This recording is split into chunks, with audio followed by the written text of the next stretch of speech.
په دیاړه کې لګي په دیاړي کې وغه دیاړي کله ملو شو کله ملو نشو په 615 روپو په 1471 روپے مونږ ټیکس ورکو په 615 روپو په 1471 روپے په څه طریقه راځي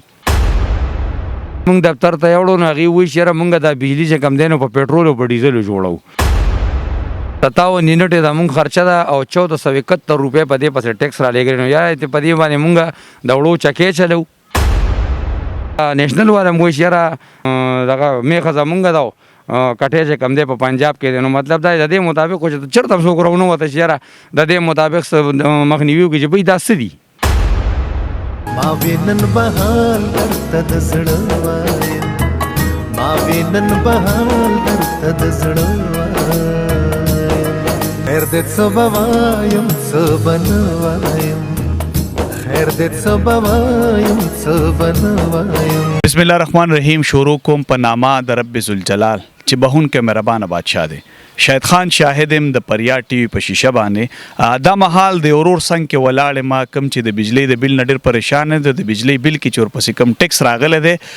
نو د سره به خبرې اترې کو د ټیکس پاواله باندې السلام علیکم وعلیکم السلام څنګه شاهد بھائی خې یاره شاهد بھائی د مونږ د بل چې کم دی دا 615 روپے دی جی جی او 57 یونټ د مونږ خرچه ده او 1471 روپے په دې پسې ټیکس را لګري نو یا ته په دې باندې مونږ د وړو چکې چلو دا 615 روپے چې کم دی بل دی او 1471 روپے ټیکس دی 1471 روپے یې ټیکس راغلی نو مونږ په دې باندې د وړو ژوند خو نه چلو 57 یونټو بسونه دغه یو په 57 په 615 روپو په 1471 روپے په څه طریقه راځي د پسې خدا د ټلویزیون پیس ټیکس دا نور دی خدا ور پسې بقایاجات لیکل شي ټوټل ای پی ای رعایت ټیکس دا ور پسې لیکل دي معلومات تاسو کړو چې دا ټیکس د سوجو دی دا جی مونږ دفتر ته یوړو نو هغه وی شره مونږ د بجلی چې کم دینو په پېټرول او په ډیزل جوړو نو دا مونږ د چې کم راکړ نو دا چې د وبونه جوړه دا کدا رسنه جوړه چې د په پېټرول او په ډیزل باندې بجلی جوړیږي نو مونږ دا یونټ پیسې د څه شي ورکو دا یونټ د څه خبره دی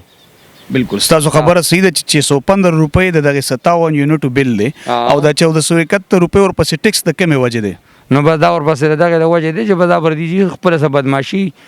په نن وخت کې کم دینو دا اره قدم لاندې چې ګورنه کونسلر او جرنل به پکې لاندې کسان به پکې ځان لې څوک پکې نشنلیان وي موږ د دې پارټي زموږ د دې شي تاسو نه کیږي اخر وجه سره چې لکه مطلب دا موږ په دیاړه کې لګي په دیاړي کې وغه دیاړي کله ملو شو کله ملو نشو په 615 روپو په 1471 روپے مونږ ټیکس ورکو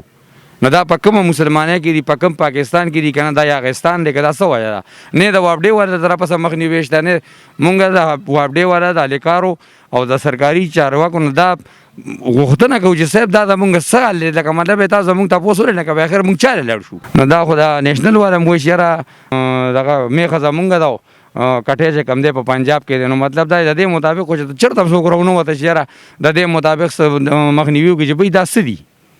د څه د وجه مطلب دا لکه مونږ د دومره ظلم په مونږ کېږي چې 615 بي او 401 مې دي ټیکسي دا په کوم قانون کې راغلی په کوم مذهب کې دي دا یقینا د ضرور خبره چې 615 روپے بل دی او 1471 روپے ورپسې ټیکس راغله د دې یو خبر وکړل چې نېشنل والا اکثر وی چې میخه زمنګ دا او کټې په پنجاب کې دی یعنی هغه د بجلی یو مثال ورکړي چې بجلی زمنګ دا او بټنې په پنجاب کې دا دوی ګیله کوي د سیاستدانانو نه چې تر اوسه پورې یو هم سیاسي پارټي راونه وتله او دغه بجلی چې کوم په ګڼ شمیر یو ظالمانه ټیکسونه روان دي په دغه کې چا هم احتجاج نکو دوی دغه هم یو ګیله کوي د سیاستدانانو نه او زه غوښتنه کوم د الله چارواکو نه چې کوم ظلم روان دی په دې سیمه باندې د دې غریبانو سره هغه په مختلف شکلونو کې دی ټیکسونو په ذریعہ باندې یعنی 2515 روپے بل پسې 1471 روپے ای پی ای ټیکس په 615 روپے پسې 1471 روپے ای پی ای ټیکس چې کم دی نو دا یو ډیر ظلم دی ځکه چې بجلی کمه یو شوی دا 57 یونټ دی او پسې ټیکس 1471 روپے دی نو دغه د غریب پښتنه دی وشي او د غریب سره دی دغه ظلم بند کړی شي د دې سره ما شاهد خان شاهد اجازه راکړي د الله پامان